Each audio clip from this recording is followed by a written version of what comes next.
Hi friends, பார்த்தீங்கன்னா இன்றைக்கி மீஷோவில் ஆர்டர் பண்ணியிருந்தேன். இது சோப்பு கிட்டு வந்து சோப் பேஸ்ட் கிட்டு ஆர்டர் பண்ணி வச்சுருந்தேன்.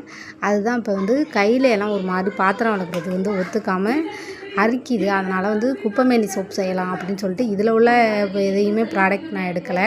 நான் குப்பைமேனி சோப்பு பண்ணலான்னு குப்பைமேனி வந்து எல்லாம் கொஞ்சோண்டு கொண்டாந்து வச்சுருந்தேன்.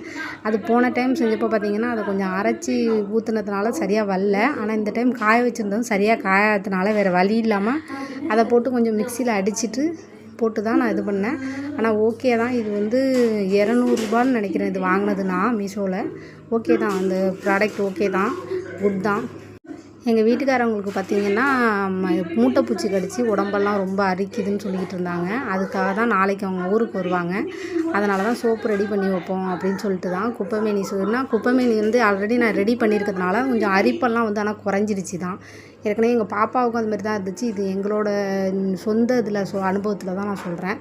குப்பைமேனி சோப்பு போட்டு குளிக்கும்போது அந்த அரிப்பு பாப்பாவுக்கு 2 டைம் டாக்டர்கிட்ட ஸ்கின் டாக்டர்கிட்ட காமிச்சும் சரியாகாத ஒன்று வந்து இந்த குப்பைமேனி சோப்பில் வந்து சரியாயிடுச்சு. பார்த்திங்கன்னா என்னாலேயே நம்ப முடியல. 2 டைம் போட்டு டேப்லெட்லாம் எடுத்துக்கிட்டு ஒன்றுமே கேட்கல. அது எப்போதும் வந்துக்கிட்டே தான் இருந்துச்சு. எல்லாமே அதே தான் பார்த்துக்கிட்டே இருந்தீங்கன்னா ரெடி பண்ணியிருக்கேன். பார்த்திங்கன்னா சோப்பு 3